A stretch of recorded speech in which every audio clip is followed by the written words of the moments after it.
Here's Gain the Lead with your host, Tyler Renicker. Good morning, afternoon, evening. Welcome to Gain the Lead, episode 2. Nice to have you along. We got, I think, a relatively abbreviated episode for you all tonight, today, whenever you're listening. Hasn't been a crazy week in sports, or in general, really. But what we're going to cover tonight, I think will be a worthy episode. So definitely stay tuned. We've got some NFL picks, a full 16-game slate this weekend. We'll see if I can offer you anything better than I did last week. And I want to touch on the news out of LA with LeBron James. I think that's pretty interesting stuff. It has mainly stayed under the radar on purpose. I do think there's some interesting personal reasons that LeBron has mentioned for taking a leave of absence. If you didn't know that, I'm not shocked. It's been kept pretty under wraps, or maybe nobody cares about the NBA, and that's why. So we'll dive into that. Also, at the end of the episode, we've got the King of the Hill. So make sure you stay tuned for that. Maybe predictable, maybe not, but I don't know. I think it'll be interesting. So without any further delay, I guess let's jump into the NFL games. Last night was a terrible appetizer to the week. Rams 49ers. I caught some of it. Actually, before we get into this, a couple shout outs I want to make. First off, the intro song that was playing is actually a band of my good buddy. I was actually a best man in his wedding, Mr. Brian Llewellyn in North Haven. Give those guys a listen if you like some heavier rock and metal. Those guys are pretty good. Just want to shout them out. And then every podcast should start with an Indiana basketball loss, as is going on right now in Lincoln. IU down 14 in the final minute to Nebraska. We might as well start there before we jump into the NFL. Let's do that because Indiana is way too talented to be losing to Nebraska. Now, I know what you're saying. No Big Ten road game is easy. I agree. I think any road game in the Big Ten is a tough W. However, Indiana has had a couple losses already this season, and they're not good losses. Not talking ranked teams. We're not talking, powerhouse programs. So Indiana has some problems that they've got to get figured out. I think it starts with the coach. I don't think Woodson is a very good basketball coach at all. I think he's a great recruiter because of his past in the NBA. I think Mike Woodson can attract talent. I think IU had, one of the top 10 portal classes in the country this offseason. Had Umar Ballo, Miles Rice from Washington State, Luke Goody from Illinois came on over. Trey Galloway is back. And Mackenzie Mbako is back, who before last year started, when he was a freshman, he was potential lottery pick. So the team is talented. Like they're not losing or missing talent. So it's kind of a struggle to figure out, because I think if you put that much talent on a basketball floor, you got to win some games. And IU is won, but they're not winning like they should be. Lost by 17 tonight, the final 85-68.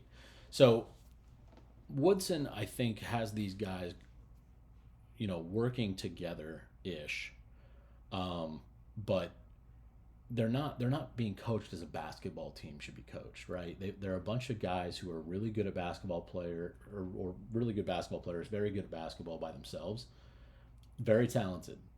You put those guys in maybe a pickup gym, yeah, they're probably winning some games. But this is college basketball. This is Big Ten basketball. It's great to have a bunch of dudes on the floor, right? But you've got to work together as a team, i.e., Purdue. I'm a little biased, but look at another well coached team that has a little bit of continuity. If you don't like Purdue, fine. Look at, I don't know, another program that doesn't take a bunch of transfers, a Marquette, for example. Marquette has some continuity with those guys. Cam Jones, look at Cam Jones. Look at his development this year. Those guys play as a basketball team. They play as five guys, and they all know each other well enough to find each other on the court, to know where each other's going to be playing, and they are successful as a result. And when you put, a 8 or 9 dudes that have never played together before on a basketball court, i.e., Indiana, you see how important it is to have, if not continuity and if not knowledge of each other, then a coach that knows how to coach that. And I really think Mike Woodson has no interest. So, interesting predicament for Indiana. They are perennially underperforming and underachieving in the basketball world.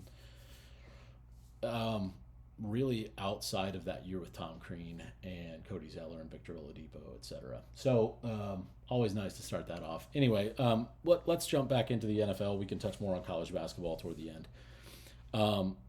Back to this Rams-Niners game that started off our week last night. I caught a little bit of it. It was raining cats and dogs, which is not conducive for an exciting NFL football game. It was out in San Francisco. I think it was probably relatively chilly, but the rain was really coming down. No touchdowns were scored last night. 6 field goals. Rams win 12-6. The Rams are, as I've touched on the last couple episodes, the Rams are coming on. The Rams have a legitimate chance to make the playoffs, despite what's going on in the NFC North. They probably can only make it to the 7 seed, but the 7 seed's in, and they're playing the 2 seed. So if you get in as a 7 seed, you've got a chance. You've got a chance, and that's all the Rams are asking for right now. They're 7-2 in their last 9, and the Rams are a dangerous football team with Matthew Stafford, Kyron Williams, Puka Nacua. The weapons they have are legit. So watch out for the LA Rams. I do want to go through some stats. I've got some stats compiled here for the games this week to hopefully provide some talking points and make things a bit more concrete and less opinionated for those of you who are interested in that. Cooper Kupp had 0 catches last night. That was only the second time in his NFL career he had 0 catches in a game he played the entire game. And according to Dov Kleinum on Twitter, Cooper Kupp ran 4.69 miles in the game last night for 0 catches, 0 yards. And that is the longest distance a player has ever run in NFL history for that stat line. So congratulations goes out to Cooper Kupp. Excellent cardio night for Cooper. The Rams win. So if you interviewed him, I truly, he might go to bed and lie in bed being like, oh no, I didn't have a good game, but they won. So you can't be that mad, right? All-time cardio night for Cooper Kupp. So well done. Let's move into the games we've got going on the rest of the week here. First game that we'll talk about, let's go Chiefs-Browns. So the Kansas City Chiefs, as I've mentioned in the last couple episodes, are kind of tough to figure out because the Chiefs aren't the Chiefs of the last couple of years. The Chiefs are winning games. If you look at only their record, you'd be like, yes, they are. They're 12-1. And yeah, I guess I'll grant you that. But they don't look like the Kansas City Chiefs have looked with Patrick Mahomes, with a few years ago Tyreek Hill, with Isaiah Pacheco, with your typical Travis Kelce, with the weapons that they've had, right? Their defense is still pretty good. Chris Jones is there. George Karlaftis is really coming on. They've got a formidable defense, right? They're not allowing a bunch of points, but their offense is having trouble putting up a fair amount of points to pull away. They're putting up just enough points to beat whoever they're playing, and that's it. And I know that I'm not knocking winning, right? If you can win games, cool. Like, keep doing what you're doing, and that's great. But Kansas City, I feel like, is just flirting with danger every time they go out. So, I think that they're going to struggle with Cleveland this weekend? I do not. Cleveland is not a great football team. Jameis, like I've said, is a fun time to watch. Jerry Jeudy has become the wideout one in Cleveland, and he's a decent target. Nick Chubb is not what he was pre-injury, and so the running game is kind of non-existent for Cleveland. So they've really put a lot on Jameis Winston's back, and when a lot is on Jameis Winston's back, he typically throws it to the other team. So that's a tough spot for the Cleveland Browns. But that said, it's much more exciting than watching Deshaun Watson. I'll tell you that. So I do think Kansas City wins this game this weekend. The line is Kansas City by 4.5. I am going to take the Chiefs to cover that one. Next game, we've got Bengals Titans. This one is also going to be. I actually think this will be a decent game. The Bengals have had a rough year. They did win their Monday night game this past week against Dallas in a little bit of a dramatic fashion at the end. They won 27-20. Jamar Chase had another incredible outing. So good for Jamar Chase. I think the Bengals. I mean, their year is really over. They're all but eliminated from the playoffs, so they really have no shot to make the playoffs. I mean, Tennessee's year is also over, so this is one of those games that you start to ask yourself, why are either of these teams going to go out on the field and try? And the answer is, if you don't go out on the field and try in the NFL, you'll get hurt. Also, you're playing for your own contract, and you want to put game film out there that other teams want to see, and they want to sign you. When your team is on the ropes, or worse, out of the ring, you still need to pay attention and play football because it's your job. So both of these teams, I still think, do want to put up some fight for, if nothing else, for their own careers. I think the Bengals win this one. The stat for this game, Jamar Chase has had an unbelievable season. He's outpacing every receiver by a lot. Justin Jefferson, I believe, is the second best receiver this year. This is based on fantasy football points, so a decent metric, right? It takes into consideration receptions, yards, touchdowns, all of those things. Jamar is as far ahead of second place, Justin Jefferson, as I believe Saquon Barkley, the best running back in the NFL, is ahead of the 9th place running back. So there's a lot more running backs, a lot closer together at the top than there are receivers. Jamar Chase has separated himself a lot from the second place wide receiver, Justin Jefferson, with the Vikings. If you took Jamar Chase's 4 best games of the season, he would have 41 receptions for 752 yards and 9 touchdowns. That stat is per Brett Coleman on Twitter. That's an insane season. I want to try to put that into perspective for you. I need to look these up because I unfortunately am not. I don't have these like right in front of me, but I'll see if I can't maybe bring these up at some point.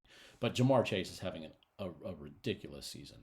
So yeah, here we go. So those totals alone would put him in the top 40 ish, top 50 in receptions.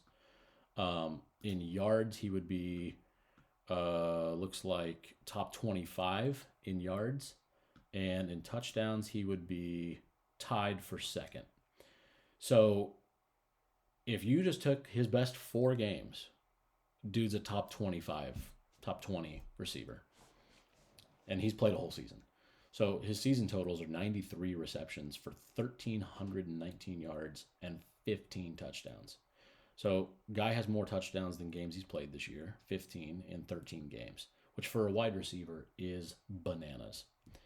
Put some respect on Jamar Chase's name. Dude is an elite receiver if he can apply himself and actually be consistent.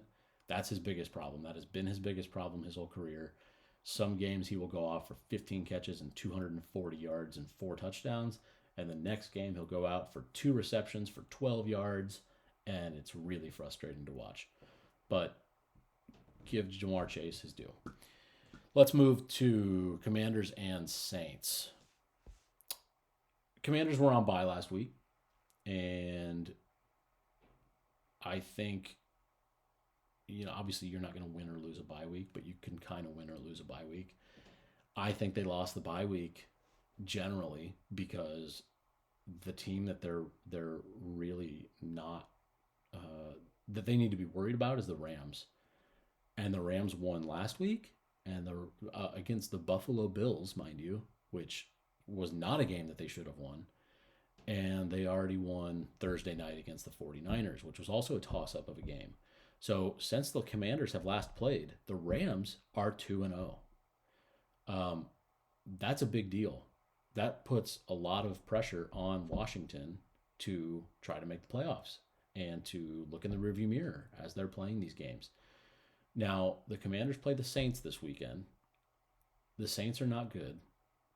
And what's worse is Derek Carr, their starting quarterback, is injured and out for the season.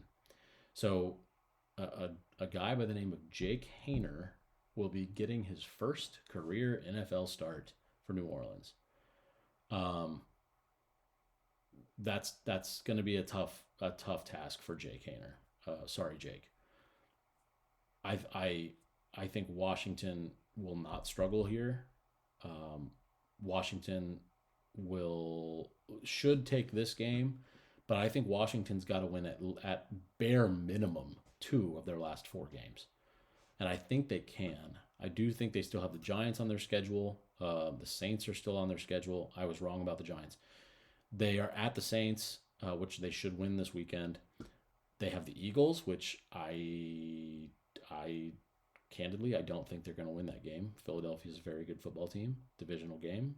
Philly needs to win that to win the division. And, well, they don't need it to win the division, but they need it for the 1 seed if they still want that. They've got to win that game and then hope that Detroit stumbles a little bit. The Falcons, they probably should win. The Falcons are not playing as well. And then the Cowboys. The Cowboys they did lose to already this season, but the Cowboys is a winnable game. They should beat the Cowboys. So I think they'll win 2 of those. Let's call the Saints and the Cowboys the wins. And they should get into the playoffs. But the Rams are somebody they need to worry about. The Commanders are favored in this football game by 7.5. I am actually rolling with the Commanders in this one. I think they win by double digits. I realized, as I just said, that I forgot to give you the pick for the Bengals and the Titans game. Bengals favored by 5.5. I am going with Cincinnati in that one as well. Let's move to Baltimore and the New York Giants. This one doesn't deserve a whole lot of airtime. The Ravens should crush the Giants. This should be a bloodbath, honestly. Baltimore's coming off of a bye week. Baltimore is one of the better teams in the AFC. New York is a dumpster fire right now, and that's probably putting it kindly. I think Tommy DeVito is still starting in New York, and that guy is not really an NFL quarterback. I know it's funny and cool, and he's Italian and does the little, Italian thing, and he can kind of, okay, yeah, hilarious. He's not an NFL quarterback, okay? So New York has really just mailed it in here. They are going for the number one draft pick, it seems. It's not a good place for an NFL team to be because, as I touched on earlier, if you give up and you're mailing it in, you'll get hurt. So if you put a bad quarterback out there, or maybe a non-quarterback, let's say, your other players out there are probably not going to take super kindly to that because they're out there fighting for their jobs, fighting for their livelihoods, and they've got Tommy DeVito out there throwing them the ball. So tough look for the Giants. Feel for Malik Neighbors. Feel for Tyrone Tracy. That's a tough spot. Baltimore is favored by 16 points in this game, which is massive. I like Baltimore to cover. As much as that sounds crazy, Baltimore is going to hang a nasty game on New York. This is going to be really ugly. This is a Derrick Henry game. This has Derrick Henry written all over it.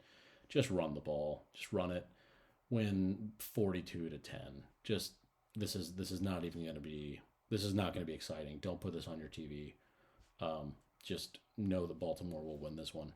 The fact I've got about this one, the Ravens, once they play this next game in New York Sunday, they will have 3 games in 10 days, which is a lot for an NFL team. These games are very physically demanding, and 3 of them in 10 days is wild. And they will actually have 2 of those in a 4-day span, which I don't know how they're going to do it. They've got one game on the 21st, which is a Saturday game. And then they play again on Christmas Day, which I believe is a Wednesday. So that's brutal. If anything is going to derail the Ravens season, it's an injury. And injuries tend to happen when these games are played that closely together. So if you want something to look out for that nobody's going to really be talking about, look out for injuries for the Ravens in the next few weeks because those games are very close together. They do not give those players enough time to rest, and that's a bad recipe. The mainstream media will not mention that because the NFL makes too much money and is too awesome of a product for them to be like, we can't play those teams that closely together. The players, the health and safety. Yeah, the money's too big for them to say that, so they won't say that. But it's reality. So yeah, there's a little nugget for you to keep an eye on. But yeah, Baltimore big time over New York. Let's go to Dallas and Carolina. So Cowboys Panthers. This is a tough one to watch. The Cowboys are a shell of a team without a starting quarterback, without any semblance of a running back, and CeeDee Lamb's pretty much running around by himself. Overshown got hurt last week. He's, I believe, out for the rest of the season. So that defense is going to be banged up a little bit. And Carolina's playing some decent football. They're not a good team on their record, so they don't really matter for the playoffs. But it might be an intriguing game for you to watch as a fan because Carolina's been coming on. They gave Philadelphia everything they could handle last week. As I mentioned, Xavier Legette dropped that game-winning touchdown pass late. So I kind of like Carolina in this one, and so does Vegas. Get this. This is the first game that Carolina has been favored in 33 games. That's a long time, folks. That's almost two full years that the Panthers have not been favored in a football game. So Carolina is favored by 3 points in this game. That stat is per Dove Kleiman. Thank you, Dove. Carolina is favored by 3 points in this game. I despite everything I just said, you know what? No, I'm going to change that. I'm going with Carolina. Carolina will cover the 3 points. I like Bryce Young. I think he's really been coming on in the last few weeks. Bryce, think is going to win this game. This is in Carolina. Yeah, screw it. Let's go Carolina. That's a cool pick. Moving on to New York Jets and the Jaguars. Another terrible game to watch, to be honest with you. The Jaguars are a tough watch. Trevor Lawrence is still hurt, out, potentially for the rest of the season. I doubt they fire him back up. So we are blessed to be watching Mac Jones at the helm for the Jaguars. Don't really like what the Jaguars have to offer. Travis Etienne has been invisible this year, so good job me for drafting him in my fantasy league. Tank Bigsby has kind of taken over the backfield, but just when you think it's like, oh, okay, so Tank Bigsby's a starting running back. Nope. Travis Etienne comes back in and has a terrible game. And then for a little bit of a change of pace, let's try D'Ernest Johnson in there. Some guy who's a third stringer that, you got two pretty decent running backs that you might be able to just back and forth, switch them back and forth, and here's Johnson for you. So the Jaguars are poorly coached, poorly led at quarterback. The only saving grace for Jacksonville this year and the hope that Jacksonville fans can take with them into the offseason is Brian Thomas Jr., who is one of the best, I would say, receivers in the NFL. He is a rookie this year, but he's played very good football. Throw the football in his general vicinity, and he'll probably catch it. So Jacksonville's got a stud in Brian Thomas. That's the only thing I can really say about Jacksonville. The New York Jets we've touched on as well. The Jets are just a bummer to watch. They've got too much talent to be as bad as they are, but here we are, just talking about how bad the Jets are. The Jets hold the longest playoff drought in professional sports after being eliminated from playoff contention last week. This is the 14th straight season that New York Jets have not been in the playoffs. And when I say all of professional sports, I am including the major four sports leagues as well as the WNBA and MLS. So New York Jets fans, tough life you live, tough life to lead as a fan of the New York Jets. I hope that you guys have hobbies and things to do outside of football. The New York Jets are favored in this game by 3.5 points. This was a tough one to call as well. I think this line is pretty close to spot on.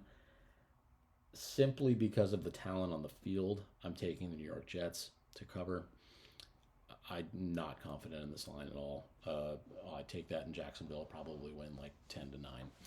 So it's going to be another ugly one. Watch at your own peril. Let's move to Miami and Houston. This actually, as bad as that previous game is going to be, this one's probably going to be pretty good. Miami, as I've mentioned, is really coming on in the last few weeks. Really since Tua has gotten healthy and has kind of found his groove back. I think, Miami's won 4 out of the last 5, and the only one they've lost was the Packers a couple weeks ago on Black Friday. So Miami, I think, has a shot, as an outside shot to make the playoffs. Right now, they're only 6-7, which I know doesn't sound great. So they've really got their work cut out for them. They've really got to hope for both Denver and Indianapolis to kind of just implode over the last few weeks. I think it may end up being a case of too little too late for the Dolphins. I truly think they have to win out to have a chance. Starts at Houston on Sunday. Miami is... they've got a lot of good weapons. You've got your Tyreek Hill. You've got your Jonnu Smith, who I mentioned last week. You've got Jalen Waddle. And you've got a stable of running backs that are fast as lightning. I don't know how the Dolphins keep finding these dudes that run like sub 4.5 40s, but here we are. Devon Achane, Raheem Mostert back in his heyday. I don't know if he can still do that. Jalen Wright, who is their third string running back. These dudes are lightning fast. And for some reason, that teal and orange on those uniforms makes them look so much faster. It's crazy. You put them in like a, I don't know, a Patriots uniform, they are going to look so slow and just ugly. And this teal and orange in Miami when it's hot, oh yeah, dude, those guys look fast. Yeah, it's cool to watch. Um, the Texans, however, are a decent football team, and Nico Collins has been back for a few weeks now. C.J. Stroud has just got to get his act together. We know C.J. Stroud has some talent. We know he has some potential. He showed it last year as a rookie, and he's had a little bit of a drop off this year, which has been something of a disappointment. He had a great wide receiver core. They lost Stephon Diggs to a torn ACL earlier this year, so that's a bummer. But they've still got Nico Collins. They've still got Tank Dell. Robert Woods, I think, is still on this team. John Mechie, I think, is a guy who's down the depth chart a little bit. But the biggest impact guy that the Texans have brought in this season is Joe Mixon.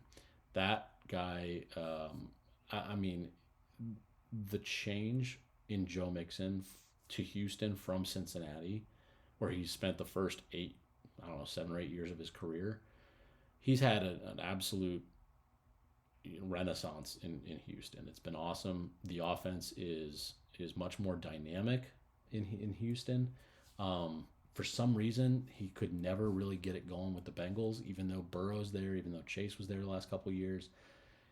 He just, I don't know. It looked mediocre. I think he had just kind of I don't know, worn out his welcome, I guess, or overstayed his welcome, or whatever you want to call it. But they traded him to Houston, and he's been awesome in Houston. Joe Mixon is the first in NFL history to go 6 straight road games with both 100 yards from scrimmage and a touchdown in each of those games. That's impressive. That's pretty awesome, but that gives you an idea of the dominance that Joe Mixon has had this season. That gives that offense a whole nother dimension. Teams have to respect that run game, and they have not had that the last couple of years with only Damian Pierce and Dare Gunbowale. All credit and respect to those guys, but Joe Mixon's on another level.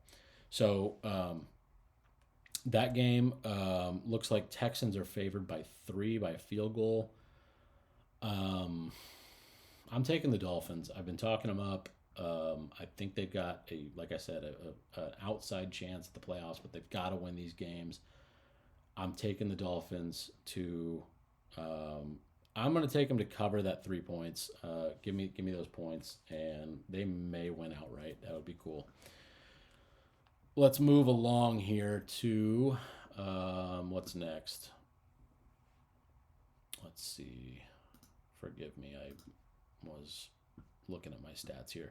Colts and Broncos. The Colts and Broncos were both on bye last week, and I think the Broncos are primed for the last few games to try to make the playoffs here. I know I've touched on them Miami trying to take them over in the 7th spot. Denver's 8-5 right now, so they're gonna have to really fall off a cliff here at the end of the season to give Miami a chance. Their last 4 games, though, are not a walk in the park. They've got the Colts this weekend, what we're talking about now. Then they go to LA to play the Chargers, to Cincinnati to play the Bengals, and they finish with the Chiefs. So those last 3 games could very, very easily go 0-3. I spoiler alert here, I guess I'll get to it before I even talk about the game, but I do think Denver beats the Colts this weekend. Indianapolis just, I don't know, man. They don't really look like they've got it all together. Anthony Richardson is a hell of an athlete. I will give him that. The dude is built like a tank. He can run guys over. He takes hits from linebackers better than most other quarterbacks in the league, but he's just not quite there as a passer. The deep ball's pretty good, but he's not very accurate in the mid-range, and I think he struggles to go through his progressions and his reads and get the ball out of his hands. Denver's defense is insanely good. Denver's got crazy good cornerbacks, and I just think Denver's going to be too much here. Bo Nix has been really good this season. Yeah, this has got to be Denver, even though it's in Indianapolis.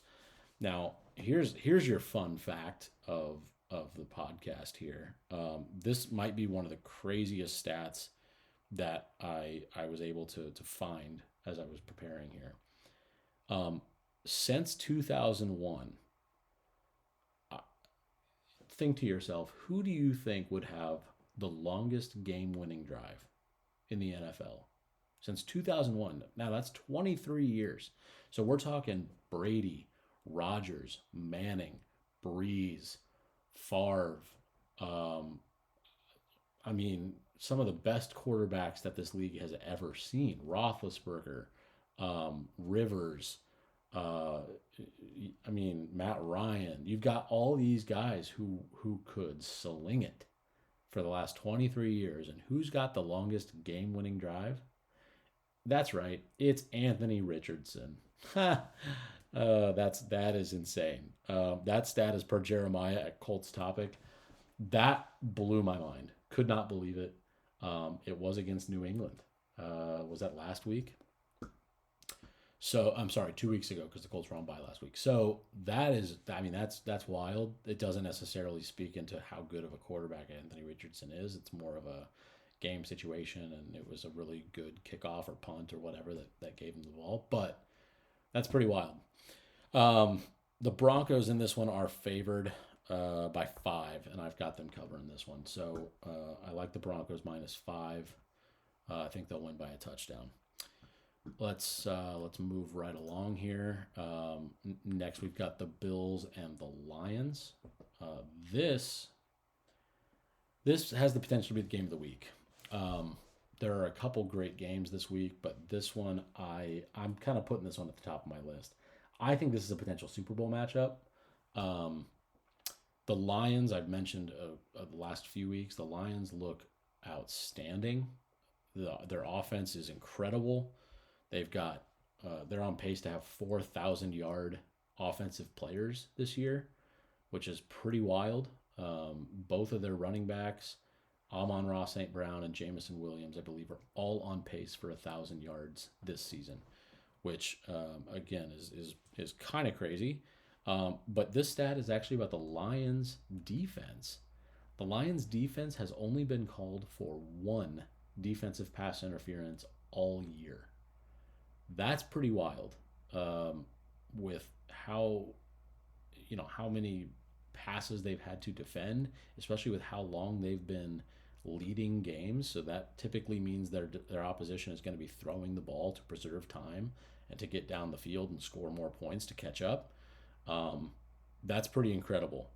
That stat is per Lions on Tap on Twitter. So if you don't get called for defensive pass interference, which in the NFL, remind you, is a spot foul. So if they throw it 50 yards, if the quarterback throws it 50 yards downfield and you get called for a defensive pass interference, that team gets the ball at that spot 50 yards down the field. So defensive pass interference is a game-changing play, game-changing penalty. And if you've only been called for one of those penalties all season, that is a good omen for your football team. Now, Buffalo is coming off of a loss last week to the Rams. That game went 44-42. It was a crazy scoring game. Josh Allen, as a reminder, first in NFL history with 3 passing and 3 rushing touchdowns in the same game. Josh Allen is a cheat code. I think the Bills coming off of a loss are going to be pretty well focused. I think even though they have to go to Detroit is an indoor dome. So weather will not be a factor here, which I don't know necessarily who that's an advantage for. I would have to probably lean Detroit because of their passing game. But Buffalo will be really looking to get back on track this week. And Detroit has not lost since week 2 to Tampa Bay. So I'm kind of leaning Buffalo here, which I think is a little bit weird, but The Lions are favored by 2.5. I think the Bills are going to cover this one. Um, Give me the Bills plus 2.5. The next game we're going to talk about, Steelers and Eagles. This could also be a potential Super Bowl matchup. So this week we are treated to two legitimately possible Super Bowl matchups, which is awesome. Both of those games are in the afternoon slate, both starting at 4:25 Eastern. So get your shopping or your trips out and about done early on Sunday, and find your couch for the afternoon games because those are going to be awesome games. Pittsburgh at Philadelphia. Both these teams have been playing very well as of late. Philadelphia almost choked last week to Carolina, but Pittsburgh has kind of been a wagon. Outside of that Browns loss in the snow on that primetime matchup, they've won, what is it, 7 out of their last 8. So they're playing good football. Russell Wilson has been very good. As I mentioned last week, Russell Wilson is kind of back to his Seahawks form. Broncos Russell Wilson has vanished, which is great news for the Steelers.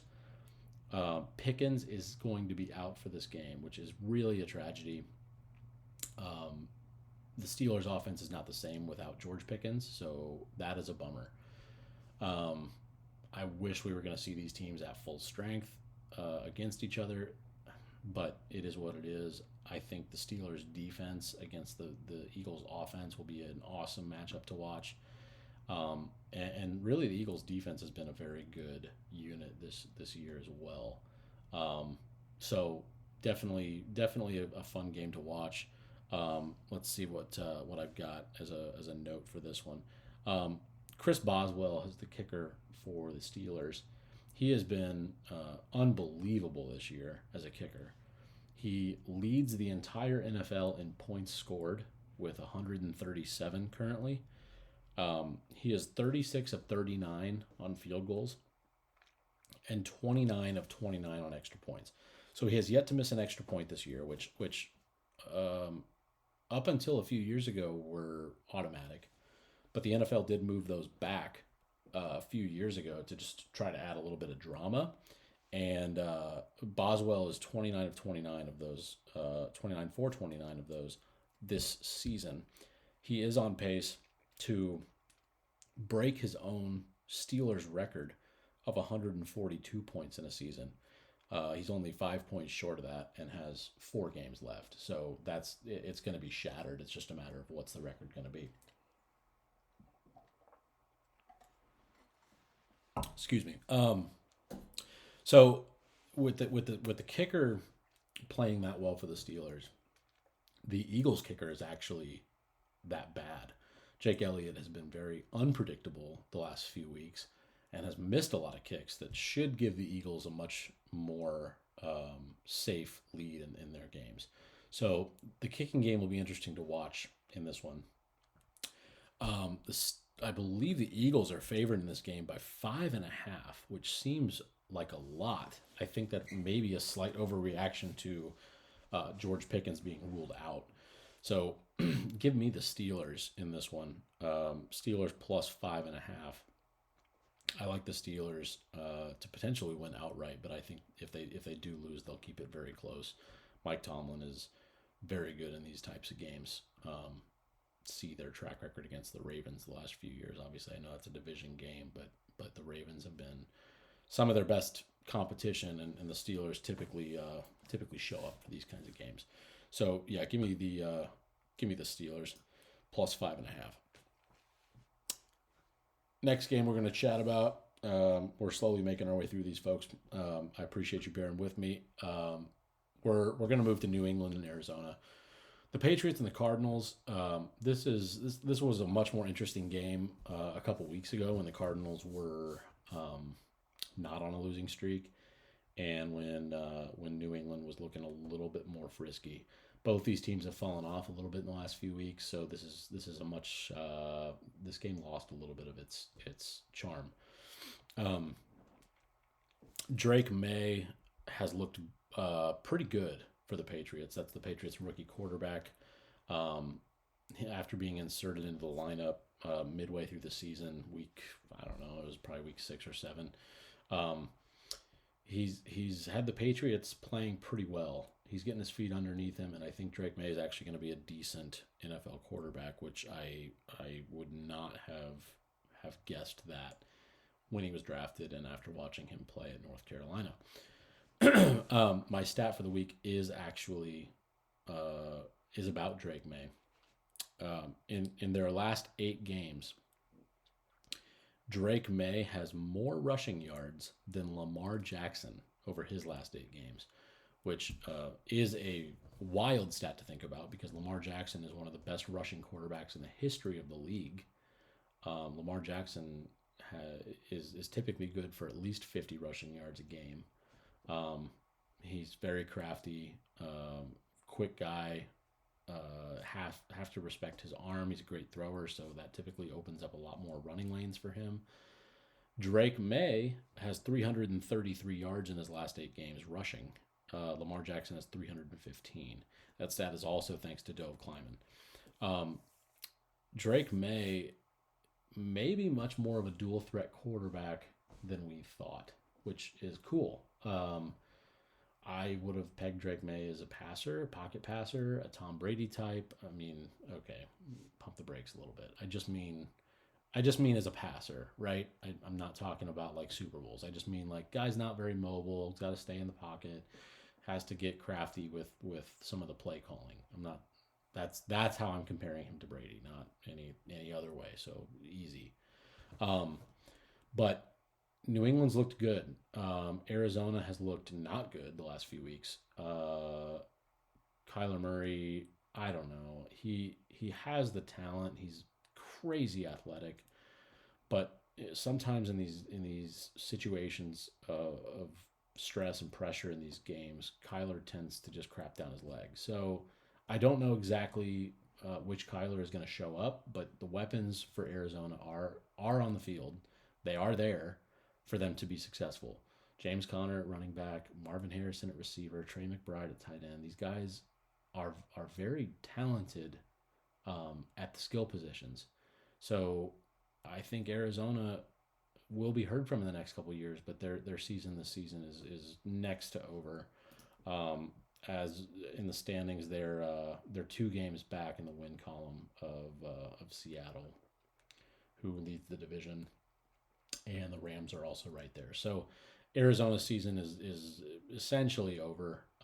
They're just going to be playing for pride at this point, or maybe trying to play for a draft pick. I don't know, but they're pretty close to 500, so it's not going to be a great draft pick. This is kind of a lost year for the Cardinals, kind of in no man's land. So stinks for them.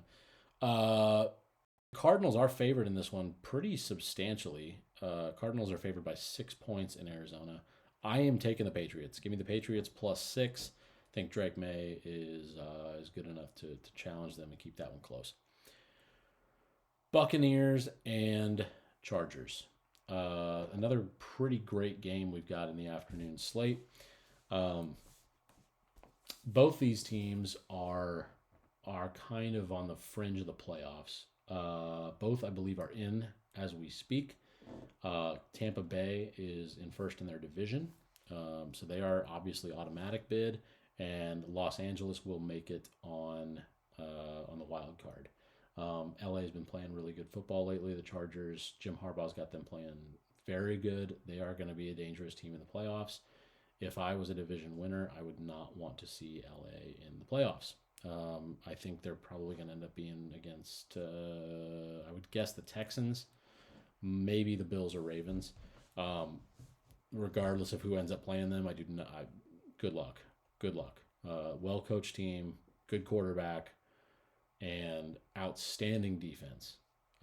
Very, very good defense. I think they're going to have something to say in the playoffs. Stat for this one is about the Chargers defense.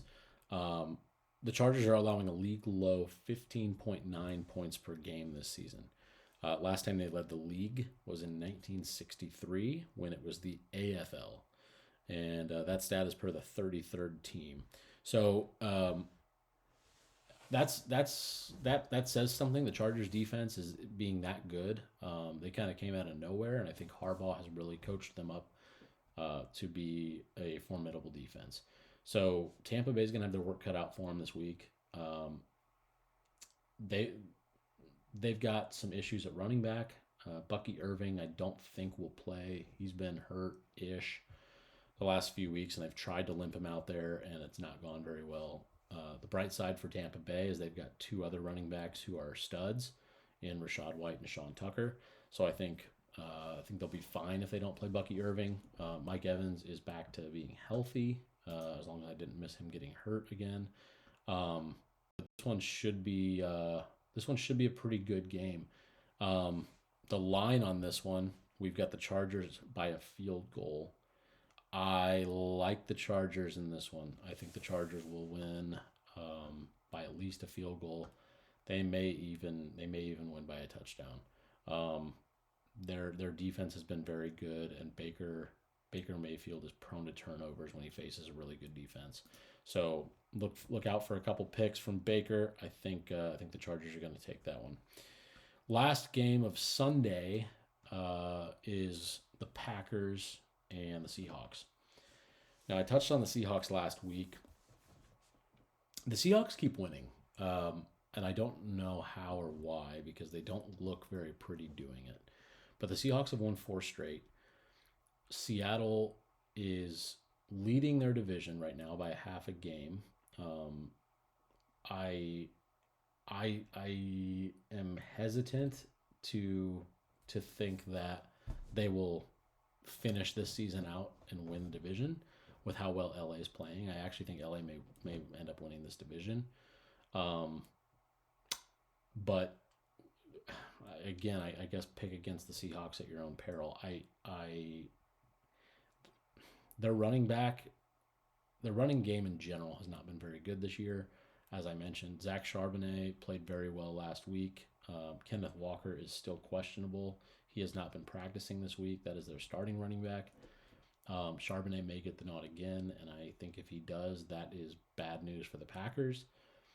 Seattle's has a couple very good receivers in DK Metcalf and JSN. I think Green Bay is a great football team. Seattle at home is a different team. This one's a tough one.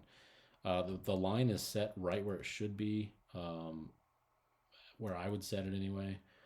Green Bay is favored by 2.5 in this one. I don't know which way to go on this one. This is kind of a coin toss for me. I'm gonna take Green Bay only because I think the NFC North is a very, very good division. Green Bay's been playing pretty well. They need to keep pace with both Detroit and Minnesota if they want to have a chance. But again, every time I pick against Seattle, I feel like I'm wrong. So maybe don't touch that game if you're thinking about following my picks here. The Hawks have had the best defense in the NFL since Week 10 based on EPA, and that's per Seahawk Nerd on Twitter. So in this 4-game winning streak, the Seattle Seahawks defense is the best in the league.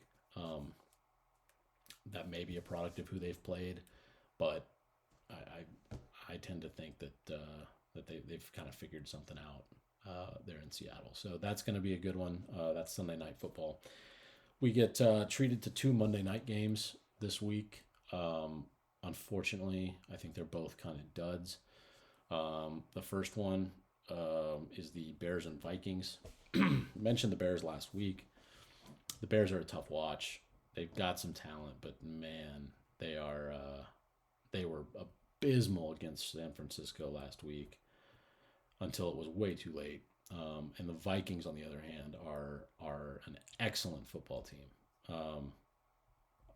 That's maybe the surprise of the season. I think a lot of people had Minnesota maybe 500, especially in that division with who they were having to play in Detroit and Green Bay, who were predicted to be very good this year.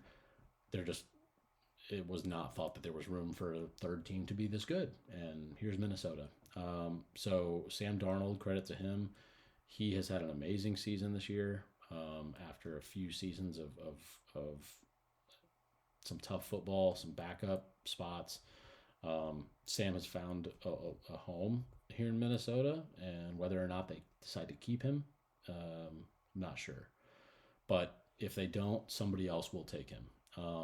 The Vikings have J.J. McCarthy waiting in the wings, the rookie they drafted last year.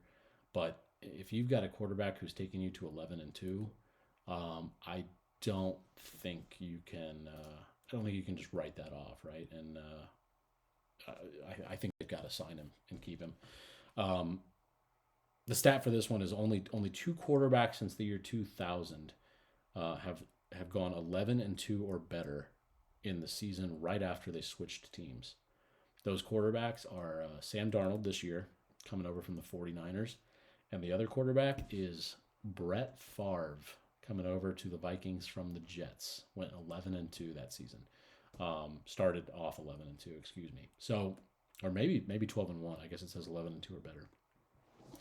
But yeah, I mean that tells you the story is the Vikings have a great quarterback in Sam Darnold. They need to keep him, and he's got weapons in Minnesota. Aaron Jones is running back, and then Justin Jefferson, who I mentioned earlier in the podcast, is the second best receiver in the NFL this year, stat wise, and Jordan Addison, who's a pretty awesome young receiver as well. So Sam Darnold has no reason to leave himself as long as they pony up some cash. This line is the Vikings by 7. Give me the Vikings to cover. The Bears, they looked so bad last week. I could not, in good faith, pick the Bears until they show me some sign of life, like they care at all. The Bears haven't won a game in over 2 months. Give me the Vikings -7. Next and final game, Falcons Raiders. This is going to be an interesting one. The Falcons really need this game. They lost the division lead to the Buccaneers last week in their loss. And if the Falcons want to make the playoffs, they have to win the division. That is their only chance.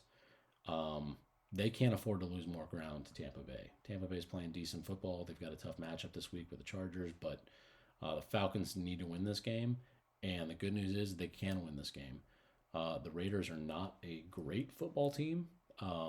Everybody in the NFL is I mean, you gotta show up. But the Raiders are kind of a get right spot. So I think the Falcons can win this game. It kind of rests on the shoulders of Kirk Cousins, their quarterback. He is coming off that Achilles injury last year, and he looks like it. He looks like he's only playing on one leg. He's been pretty atrocious the last 4 or 5 games, throwing interceptions, not being a good game manager, making some bad decisions. The stat I uncovered for the Falcons and Raiders, Kirk Cousins has stayed in the pocket on 99.4% of his dropbacks this season, which is the highest in the league and is the second highest total since 2018. So in the last 6 years, he is staying in the pocket almost more than anybody. And that stat is thanks to Mark Ramondi. That's a high percentage to stay in the pocket. In today's NFL, if you are not a mobile quarterback, you're going to have a tough time. And Kirk Cousins, before his injury, was not mobile. And after his injury, when he's only on one leg, he's even less. So if the Raiders can get some pressure on the front of Atlanta in this game, look for Cousins to throw a couple picks. The Falcons are favored in this one by 4. I like the Raiders. Give me the Raiders +4 in this one. I think they will cover, if not win this one. I think this is going to be a relatively close game. I think Aiden O'Connell is supposed to play in this one. And if you've listened to either of the first 2 episodes, you know my thoughts on Aiden O'Connell. Aiden is not practicing. He did miss practice Thursday, so not positive on that one yet. But if Aiden, that's what I'll give as a caveat. If Aiden O'Connell plays, give me the Raiders +4. If the Raiders have to play Desmond Ridder, give me the Falcons -4. So that's the slate for NFL Week 15. Full, like I said, full 16 game slate. So that'll be enough football for everybody this weekend, I think. So we'll obviously revisit those picks. I'll probably rejoin you again Tuesday to go over the results of those. But let's hope I at least looking for at least 10-6, 11-5, something like that. Picking against the spread is a little bit tougher because Vegas obviously thinks that's right in the middle of these matchups. So we'll see. We'll go through it, and I will either own up to my problems I have, or I will rub it in all of your faces on Monday night into Tuesday. A couple other things I wanted to talk about tonight, today, this podcast, this episode. LeBron James has stepped away from the Lakers, citing personal reasons. Kind of an interesting development. I am not entirely sure why. I think you can all formulate your own opinions here. We know that LeBron is friends at a minimum with the likes of P. Diddy and Jay-Z. I'm looking at a screenshot. Nope, I'm lying. Twitter has fact checked that. But what I do want to say is LeBron has not stepped away from a team for personal reasons.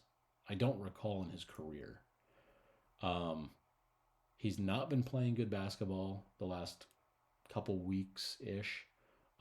He's been a little bit off. Why would he be stepping away from the team in his age 40 season, when he mentioned that he wanted to try to play a full 82 game schedule in his age 40 season? His son, who he has been waiting to play with for years, is now in the organization, granted in the G League. But this is his chance to continue playing and play with his son and be, front and center of the league.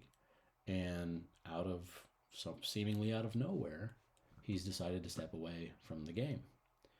I think it's a little strange, a little suspicious, you insert your own thoughts. I do want to put up a poll question for that. So I'll probably put that up on the Gain the Lead Twitter. You can follow me on Twitter at RealGTL. I am interested in your thoughts on if you're worried about LeBron's leave of absence here, or if you think it's not a big deal. Maybe he's just dealing with some personal stuff. Maybe he's moving his son, closer to his G League team. Maybe he's just, maybe he's sick. I don't know. But I think it's at least worth mentioning. I think it's a little bit, little interesting. Outside of that, we've had a pretty quiet week in college basketball. I mentioned IU at the top of the show. Enjoy watching them struggle as a Purdue fan. I think, like I mentioned, I think Mike Woodson is not necessarily the coach for them. Outside of Indiana, we've had some, predictable results this week. Most of the ranked teams have come away with wins. Some of them have been a little bit close. We had Iowa State taken a little bit down to the wire on Thursday night against Iowa. Iowa kind of choked that one away in the last 5 minutes or so. I think Iowa had at least a 2-point lead or so in the last few minutes. Iowa State ended the game on probably a 15-4 run or something like that. Iowa State won that one 89-80. Kentucky struggled just a little bit with Colgate after jumping out to a 17-3 lead early. Halftime score was 38-36, and Kentucky ended up winning that one by 11 at home. But then Tuesday night we had a couple upsets in the Big Ten. Michigan lost to Arkansas, 89-87, and Illinois ended up beating Wisconsin 86-80. I think the Big Ten is going to be a slog this year. It is going to be a real fist fight. I don't know that there is a favorite today that I would be betting on, and I say that as a Purdue fan. I don't think Purdue is what Purdue has been the last couple of years with Edie. I don't think they're bad. I think they will be probably top 3 in the Big Ten. I think they'll be there. I think you'll be seeing them, with a chance to win the conference in the last couple weeks. But I just don't think Purdue is Purdue that you've seen the last couple years. I'll tell you the surprise team and who I at the betting odds that are being given right now that I like is Oregon. Oregon has beaten a few very, very good teams this season so far, and I like Oregon to make some noise in the Big Ten. Oregon is currently 9-1. They did just get upset by UCLA at home the other night, but they have beaten Alabama. They have beaten Texas A&M. Both of those games were, I believe, on neutral floor. They beat San Diego State, and I think Oregon is better than people are giving them credit for. So watch out for Oregon. The last odds I saw them to win the Big Ten were plus 1,700 on DraftKings. So for being the 12th ranked team in the country, and for starting the season 9-1, I think those are low. I think you got to give Oregon a little bit of respect. I like Oregon. So, but yeah, we'll continue to follow college basketball through the season. It's very early right now. Obviously, we're still in the non-conference. Purdue's got a pretty tough matchup this weekend with Texas A&M in Indianapolis. I think that's going to be a really tight game. And then next weekend, Purdue has got their hands full with Auburn in Birmingham. And Auburn is a top team this year. I think Auburn is the best team in college basketball this year. They've got a lot of experience. They've looked very, very good in the games that they've played. Their only loss came at Duke, and Duke is obviously a very good team. So, yeah, Auburn is going to be a tough one for Purdue. Look out for Auburn. I like Auburn to make the Final Four. I'm calling that one even this early in the year. So mark that one down if you want to, and we can revisit that one. Last thing I've got for you is... Now, here's King of the Hill.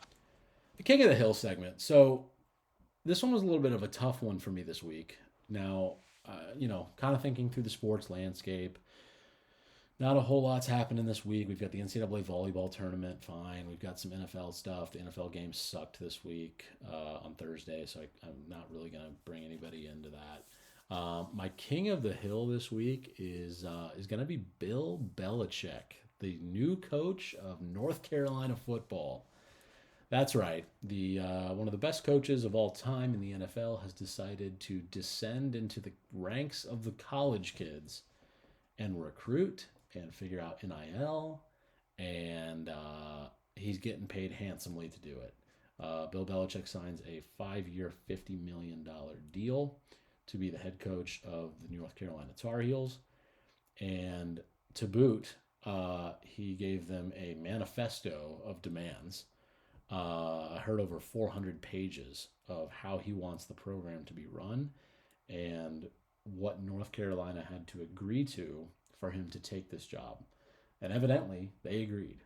I know one of the things that they were required to agree to was to make Bill's son, Steve, the head coach in waiting. The next head coach of North Carolina football will be Bill Belichick's son, who has some experience as an assistant. He's coached mainly for his dad, nepotism, and I mean, what has made this guy qualified to be a head coach, you ask? Not a lot. So good for Bill, I guess, for looking out for his son. He can join Joe Biden and LeBron James in guys who look out for their unqualified sons.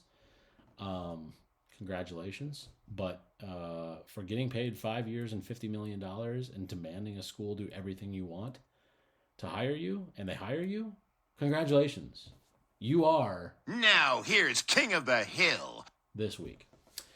So that's the show. Thanks for tuning in. We will be back recording Monday night for an episode early Tuesday morning. And we'll be going through NFL picks. We'll be going through my performance, and we'll probably try to hash out maybe what we're going to be looking at next season when the NFL rolls around, for how I'm going to be doing picks and punishments and things like that to make things a little more interesting. But make sure to follow me on Twitter at RealGTL. X.com, I guess, is now what Twitter is. We're also on YouTube at Gain the Lead. The live feed goes up there after I'm done. And Spotify. So make sure to find us on Spotify if you want to listen to the podcast, the audio. That's about all I got. So appreciate you tuning in tonight, and we'll talk to you here in a few days. Take it easy.